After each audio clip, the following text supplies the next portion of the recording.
What's going on, y'all? Welcome to 8 Cubes, a new show from myself, KM Best, and Lambyseries. We are two of the best Marvel Snap players in the world, and we set up this show so that you can listen to us and get your data download of Marvel Snap, everything you need to know in a very short amount of time. Lambyseries, it's a pleasure to have you on. I am going to jump us into the first topic, which is what is the best deck in Marvel Snap right now? Yo, okay, and what's up? Also, what's up, everyone who's watching this? All right, so the current best deck in Marvel Snap right now, I think, is the Silky Smooth deck, the smooth Silk deck engine with Kitty, Angela, Silk, Miles, that whole package. Just a lot of raw stats that cannot be Shang-Chi, Enchantress, cannot be tagged again for the most part, and the only way you really beat this deck is like to go bigger than them, taller than them, but it's actually kind of difficult. So this deck is the most powerful right now, like I said, because there's not much counters to it, and also it beats what was supposedly the best deck in the game, which is Zabu Darkhawk, quite convincingly. It's been doing really well for me in tournaments recently. I actually have not lost with the deck as of time of recording this one. So I actually agree that that list is probably just sort of the default best list, but I don't know if it's the best list for everybody. I buy that it's the best list for you, but I think it's actually a quite difficult list to play. And I think maybe if someone is watching this who's like, okay, I'm ranked 60, what's the best deck for me to get out of rank 60? I think the answer might be different than the Mm-hmm. Silky Smooth deck because it's a complex deck to play, and it's sort of a complex, very metagamed deck in its entire existence, right? The whole deck is one of the most metagames decks that's ever existed because the whole point of it is it dodges Shang-Chi and Enchantress, right? That's just an extremely metagamed thing. So you are going to run into situations where, like, because, you don't have Enchantress and they play Mr. Negative, you just kind of die. Or because they play Shuri Nimrod, you just kind of die. And if you're not someone who understands that going in, if you don't know that, you might run into some issues because you might not understand, okay, I need to leave. I have no mechanism of beating something like that, right? Like, so there is that, I think, as a caveat on it. I do think it probably is the strongest deck in the game at high levels of play. I just think, don't sleep on Zabu Darkhawk in terms of if you are someone who just like wants some easy stuff to play, like, oh, I drew Zabu and Rock Slide, I'm snapping. That's good. The thing that Zabu Darkhawk has is answers to everything. The move deck does not have answers to everything. It is very specifically targeted at a couple of top end lists. Yeah, I agree with you, Kim. So normally what I recommend to people is that Zabu Darkhawk is still the go-to deck if you're like, it's like the training wheels good deck, like the deck that you would go to because you want to climb and you're not like super experienced at the game. The Zabu Darkhawk is just easier to play, so that I agree on. I feel like, okay, so this deck in general, the Silk deck that we are talking about, it's a bit of a player diff deck, yeah, but at the same time it has some very, I would say, autopilot mechanisms as well. Like I think Angela and Kitty is like creeping back into the meta as just a lot of stats, right? So like there are certain hands where you just win. Angela, Kitty, whenever you have a mouse in your hand in this deck, it's like almost always free. Like it's at the end of the day, as much as it's a player diff deck, it's also just a lot of like numbers. Like if you Yeah, see the numbers in your hand, you just play out the numbers, right? So and yeah. and you somehow just win like that. So yeah, I do agree that it isn't actually catered to beat everything, but for the most part, it's catered to beat what's popular right now. Yeah, that's absolutely true. Like I said, it's a very meta-gamed deck. It's not necessarily like the core is going to have instant longevity. It's targeted at the Darkhawk deck and then relies on the Darkhawk deck to keep the things that beat it off of its back, basically. So I do want to jump that into the next one, which is Oh, Thanos. There are like yeah, 8 Thanos builds out there. I have it's a no lot. idea which one is the best one, but I am pretty positive Thanos just existing as a tier 1 deck. What do you think the optimal build of Thanos is? What have you been playing in Thanos? And what would you do to move the archetype forward? So the funny thing is, the best Thanos deck pre-OTA firstly was the W Thanos deck, right? The one with the Professor X, Mm-hmm. Psylocke, pre-nerf Spider-Man, That deck, I think was clearly tier 1. But now the problem with that deck is that the fear of that deck used to be you go Time Stone into Professor X on 4, and then there's the fear of the Spider-Man on 5, which means you can't play 2 lanes and then you just die. But the thing is, the deck lost a bit of legs because Spider-Man is changed. It's better in the move deck, but worse in the control deck, Thanos control deck right now. So I've been trying to play the same deck. Like just swapping out Spider-Man for Legion because Legion's a good card. It still works, and I wouldn't say it's like not a good deck anymore, but like yeah, it's a lot worse because there's no fear of Spider-Man. And I've also tried some like destroy Thanos, but every time I try destroy Thanos, it's like it just doesn't work. I don't know if you have the same experience. So I will point to 2 recent Thanos lists that I played that I loved. The first was OKJK's move Thanos list, which I loved because it runs its own Craven, which is just horrifying for the Silky Smooth, Electric Slide, whatever you want to call it, deck to play against. It's just like, oh man, that's really scary. It's also just like a classic, let's just put some good tempo cards in the Thanos shell list. I'm always a sucker for lists like that. I also played a Thanos Galactus list, which was sort of like that Destroy Thanos, except less all-encompassing. One of the things that I was really struck by is just how powerful Absorbing Man has been for me in Thanos lists, where to the point that I think I want to start playing that in basically every Thanos list I play. The fact that you can go Time Stone into Absorbing Man, duplicate not just like stones, but also the ongoing effect of Soul Stone is extremely powerful, I feel. And I've enjoyed playing Absorbing Man a lot in Thanos lists. So that's, if I was trying to push the archetype forward, that would be one place that I would start looking, is like, where can I fit Absorbing Man into more Thanos lists? I've been super impressed with that card. I also wanted to highlight the Human Spiders list, which extremely powerful, just lockjaw-based Thanos list. Very, very clearly strong enough. We don't know if that's the best list, but it's definitely the one that's put up the most tournament results at this point. yeah, so I think I just want to add a little bit more to what you mentioned about the Human Spiders Thanos list. So I played it a bit myself. Of course, being me, I added Chavez. I forgot what I cut, but I added Chavez into the deck. The deck is good. Like, it's just basically a Lockjaw High Roller deck with a wave option to control the final turn. The death is very interesting because a lot of the times when I use the death in his deck, it has really nothing to do with Killmonger. It's just because like, I got some random location that blew stuff up and some stuffs die, and then like death is like sort of cheaper. So the deck kind of works. But at the same time, I also think that the deck showing results is not so much the deck, but it's just because the Human Spider is really good at the game. Like when I play against him and I watch him play, like the deck is good, but I think it's hard carried by the fact that he is good. Like the fact that I went 16-0 with Silk Smooth, it's also not just cause it's the deck, it's because I know how to play the deck, right? So Yeah. I think the win rate is carried by him, but at the same time, I do miss Lockjaw Thanos, and I think this is the closest thing I've seen to a successful Lockjaw Thanos in a long time. On the subject of the death, I actually was messing around. I ended up cutting it and just see what would happen. I put the Thor Jane combo in there. It was like kind of okay. I had the same instinct about the death where it was like, I'm never doing this. This is never a card I get to play. It's just a card that is in there, and sometimes I wave it out. So I felt like maybe, maybe we could go back to like, I don't know, Doctor Doom Odin in there. I did feel like as a wave deck, I definitely missed that Odin ability where you could just go like wave into Odin on 4/5, and there's very few decks that can actually beat a Thanos list when that happens, because Thanos is playing so many cards in the early game that it's already going to be very ahead. Moving on to the next subject, deck credit. This was a big debate on Marvel Snap Twitter over the weekend, and I just wanted to highlight a couple of sort of points for and against. The points for were you should always credit people because it is always necessary to do, to give to the smaller creators the gift that you had of being recognized. And as someone who goes out of his way to credit people, as someone who I have spent probably more time crediting people than anyone else in the game. I was actually even called out in the original thread as Cam is probably the best about this. I think it's a little bit, I think there's like two things that are getting mixed up here. And the first is, one is that it's very good to credit people, and if you know who made the deck, you should absolutely do it if you can. The second one is, a lot of people who think they made a deck did not actually make that deck, and going up to people and demanding credit sort of rubs me the wrong way. So I feel like, one, absolutely, if you can, go out of your way to give credit.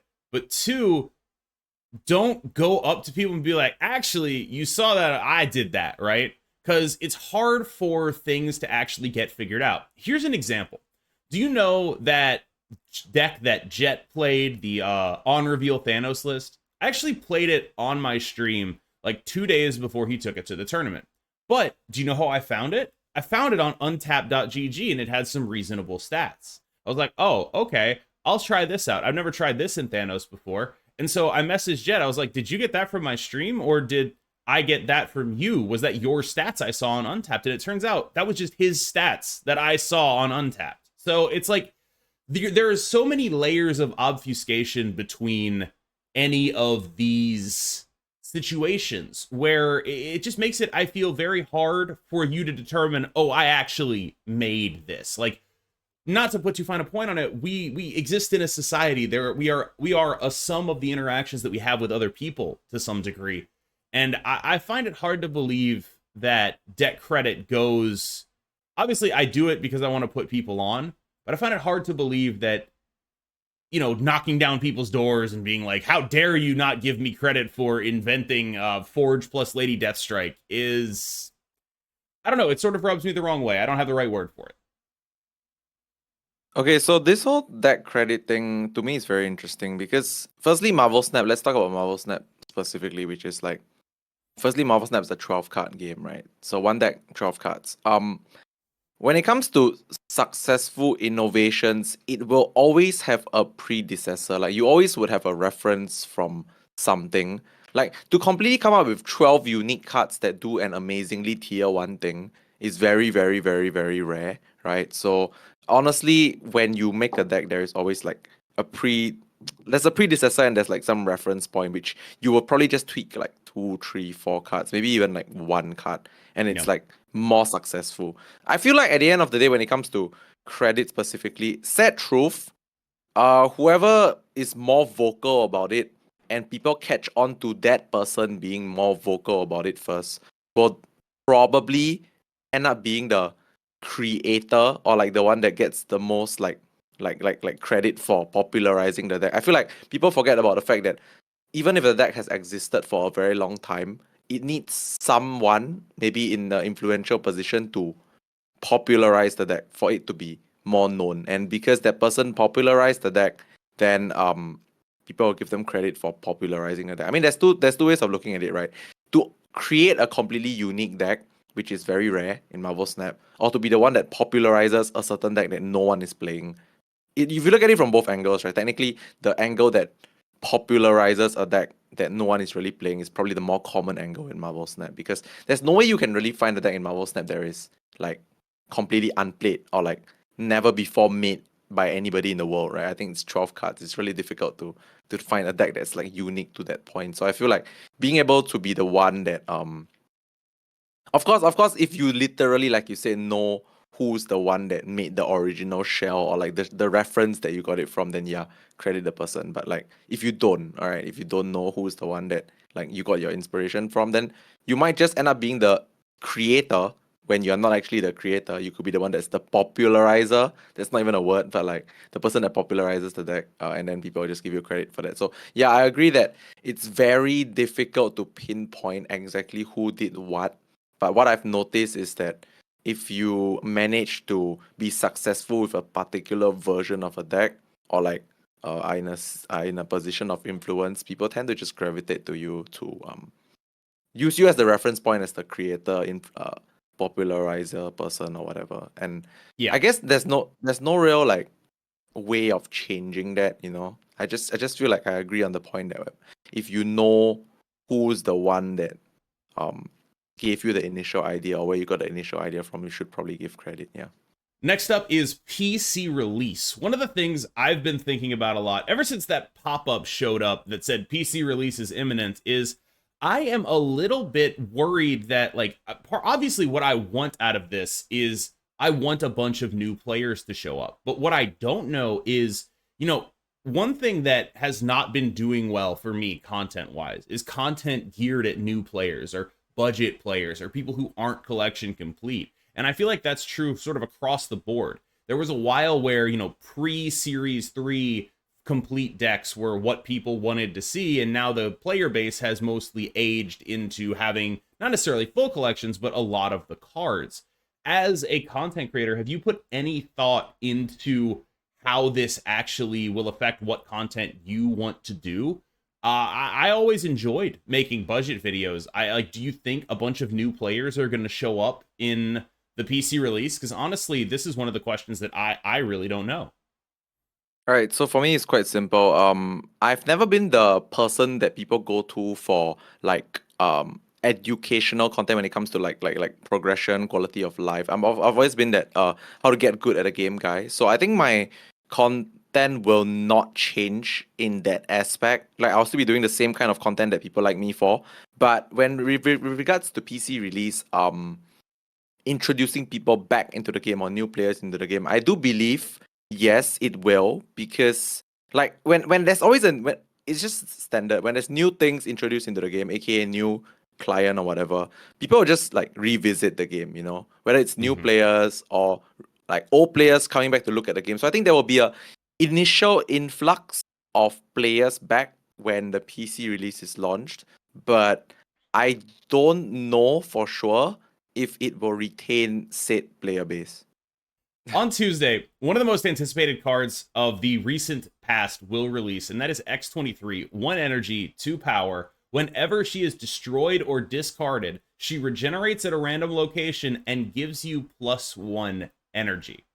How good do you think this card is going to be, and what do you think you're going to be playing with her? Okay, I'm super excited for this card. Like I've been a fan of energy cheating for the longest time. Quinjet, Beast, whatever you can call it. Zabu, yes. So X-23 is another one of those like beautiful cards that goes in the energy cheat department, except it's tailored specifically for destroy. The problem with destroy is that like because of the existence of armor and Cosmo, it always feels like it will never be like just the best, because armor and Cosmo is like everywhere. It can be everywhere in almost every deck.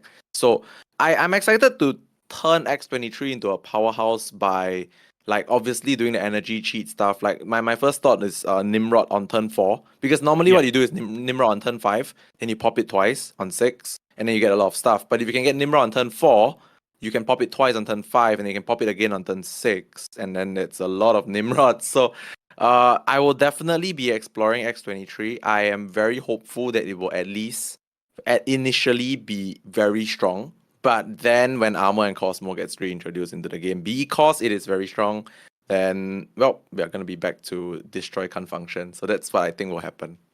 It reminds me a lot of High Evolutionary, where when High Evolutionary came out, what actually happened was everyone just played Loot Cage. And so the only half of High Evolutionary you could play was the half that was not reliant on Loot Cage, the energy half with like Hulk and all of that.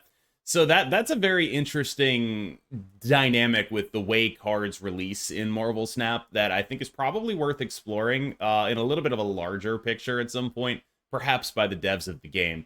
For X-23, for me, I think I agree that you want to do like Nimrod on 4, but if once you do the Nimrod on 4 and then boom, boom, the Nimrod, so you get a bunch of Nimrods, you don't have to keep going boom, boom on the Nimrod. You can like play a null, right? You can play like a null and a death, and that's the kind of stuff that I think is actually pretty interesting there, because like if you put those Nimrods into it, now you suddenly have at least 12 power on a null, and probably more because you're blowing up X-23. That's suddenly like, a 15, 20 power dude. And that's a really interesting thing to do in the context of I already just jammed 3 Nimrods into my outer lanes or something like that. That's, I think, an interesting way to approach the deck as well. One of the topics I have here, and this one I do expect to take maybe a little bit longer than several of the other ones, but what is the most underrated card in Marvel Snap to you, and why? Wow. Okay, I know. so I can't exactly tell you what is my number one most underrated card, but like one of the cards that I constantly tell people is underrated, and well, maybe in recent days less underrated, less underplayed, but still kind of underplayed, is Claw. Like Claw, I feel is one of the cards that it doesn't really like you don't really realize you're gonna lose to a claw until you actually eventually lose to a claw because it's like 4 power on one lane and then suddenly out of nowhere 6 power on another lane. It's like 5-10 in terms of stats, and it's severely underrated because like people don't naturally play around it. I mean, maybe because of the W Thanos deck, people kind of do play Yep. around it now. But like I'm pretty sure once that deck fades out a bit, and it is fading out a bit, people will stop figuring out and remembering how to play around claw again. And once again, yeah, sooner than later, people will start dying randomly to a random 6 power that comes out of nowhere onto an off lane. So yeah, Claw's my current one of the most underrated cards that I feel will even become even more underrated in the future again. I have one that's not necessarily similar, but it's also an ongoing effect that can put power into closed off lanes. I'll tell you what I think my most underrated card in Marvel Snap is. I think it's Patriot. I think right now, Patriot is an extremely underrated card. There are fewer enchantresses than there ever have been. Invisible Woman protects it if you need it. You can basically guarantee that you're going to be able to do your thing as a Patriot list every single game you play. The question only becomes, is that thing actually strong enough? Is, say, putting 20 power across 3 lanes actually good enough? And there are some decks in this meta right now where it might not be good enough. Like, there are decks that are very good at hard targeting 2 lanes. There's some Captain Marvel stuff running around. You definitely do have to be worried about that. But I do think that right now, Patriot is a very underrated card.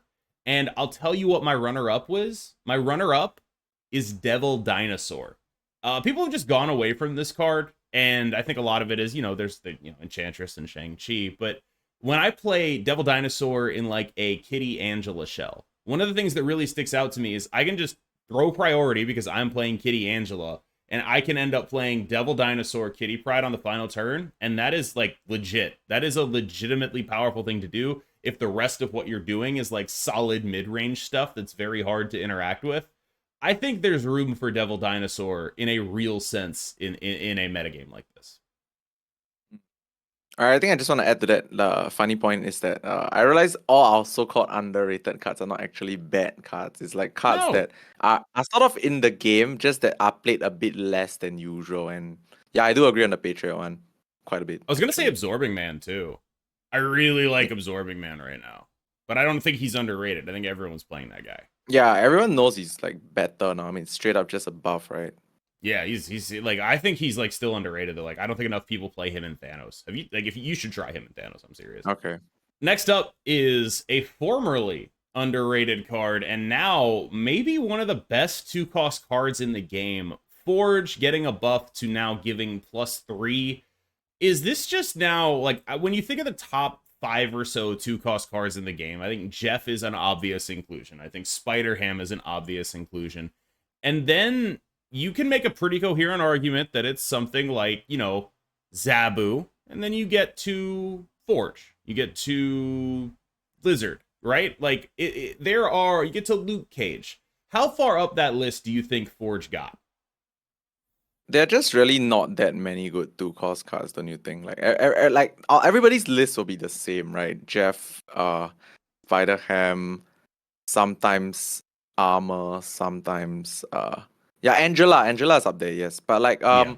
for Forge, I feel like initially I did think that the buff would still make it not very good, but the amount of times I've played Forge on 2 into, okay, let's not talk about the best scenarios like the Brutes, the Yeah. Sinisters, the Dakons, right? Let's not talk about that first. But like I just go Forge on 2 into anything on 3. Yeah. Like I can feel the significance. Like that extra 1 power from now, like now than as compared to the past. I actually can feel and see like that it's actually a lot better. So I did really underestimate this card, and I did think it was not very good at first. But the more I play this card in like mid-range decks, I feel like you literally buff anything, right? Like even if you don't buff the Nimrods or the whatever or the, like the combo stuff, just buff anything. You actually do feel and see the difference already. And of course, if you buff like a Brute into like apps, man, it's crazy strong. Right, and there's also like the kitty use cases, right, where you go like Yes. Forge Kitty, Kitty Hulkbuster, Shuri Kitty, and suddenly you're dropping 28 power on your opponent's head. I feel like Forge is at this point one of the only 2/4s with upside in the entire game.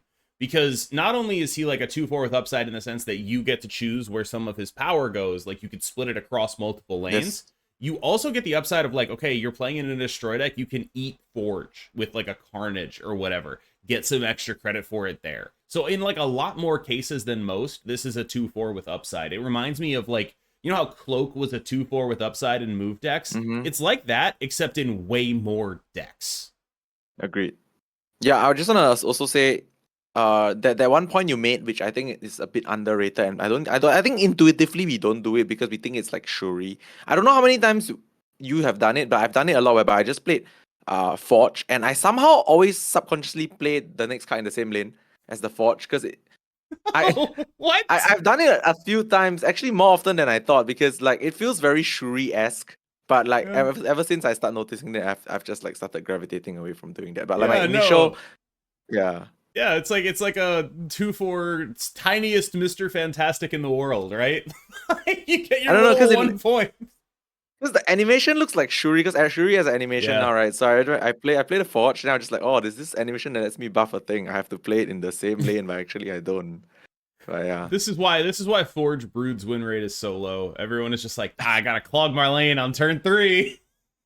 But even if you clock, it's huge. It's like It is 15 huge. plus Enormous. 16, dude. Yeah, but anyway. Final topic of the day. Do you take the win? I'm gonna lay out a scenario for you. It is a tournament. You are in a situation where your opponent accidentally registered the wrong deck. Your opponent realizes that they brought the wrong deck. They didn't bring the deck they registered. And they're like, oh God, I'm so sorry. I'm so sorry, dude. What can we do to make this right? Because if you look at the tournament rules, they would be disqualified, or they would at least give you a free win. If you want to be a kind person, you can, try to come up with a compromise. You're put in that scenario. What do you do? Okay, this one is very to me it's a very clear cut, but let me just share my point of view first. So I've played tournaments in many different games for so many years, right? And I feel like one of the most important things when you play in a tournament is you need to know what you are looking for out of this. If you're just here to like chill, have fun with your friends, blah blah blah, maybe you can be lenient, but like for the most part, you're in a tournament to win, right? So, and this is a card game. There is variance. Not trying to say that you have to like be a wuss or whatever. That's not what I'm trying to say. But like if you are given a freebie, let's say your opponent registers the wrong deck list, they get disqualified. They are late for more than 5-6 minutes, and then they get disqualified because it's all in the rules, mind you. It's all in the rules. I would be very willing to take such wins, not because I'm not confident of beating my opponent, but more because you take any freebie you can get. It's a tournament. The goal is to win the cash, be in the money, the top 2, top 1, whatever. So I feel like people need to be in this mindset more, whereby they need to understand that if your goal is to win and you are given a win, you don't have to feel bad about taking the win, and you don't have to feel obliged about compromising for your opponent's mistake, because it is factually a mistake. The rules literally state it's a mistake. And I think the one thing that people do too often is they be too nice. They be too nice and like compromise from the opponent because they feel like there's this like obligation to do so. When in actual fact, if you're here to win, you're more obligated to do what's best for yourself, which is to follow the rules and take your free win. That's my stand. I will draw a contrast here. First, I want to make a comparison, then I want to do a contrast. So the comparison is when you play a card game, what you're doing is picking up small edges around the entire game and looking to convert those and snowball those into a win. So when your opponent gives you an edge, like I am literally supposed to be disqualified, the basic card game player thought process is, oh, well, I should take that. That's how we think about things. I will say, I don't necessarily see a problem with that. I would do that. I have done that. I would, in those situations, I take the free win. That said, I do think it would be fair to categorize that as, not being kind or not being nice by definition, which is to say, it is by definition not being nice. The nice thing to do would be to extend some grace to your opponent, to offer them a chance to like have a fair fight. That would be the nice thing to do. And I think some of the time, if you want to be a nice person, you could absolutely do that. I would have no feelings. Like I wouldn't be like, oh, you suck for doing that. Because I think there's a difference between what you're obligated to do and what you can go out of your way to do. And if you want to go out of your way to be a nice person, I think you are 100% empowered to do that. I do support, if you want to be a nice person, go ahead and be a nice person. If you want to take the edge your opponent has given you, go ahead and take the edge. So that is how I think about it. And with that, we actually come to the end of our show. I think we might have run a little bit over this time, but I'm actually I'm happy with us. Do you have any closing messages for the viewers, Lambyseries? Yes, actually. Oh, but I need to add to that previous point first before people think I'm an asshole. But it's one thing before people think I'm an asshole. So I have to agree with you here, which is if you want to be a nice person, Yes. totally fine. But you cannot expect the next person to be as nice as you. That is the Yes. most important thing. You can be nice, but you cannot expect people to be nice because they don't have to be. Okay, now that we've gotten that out of the way, I enjoyed this quite a bit.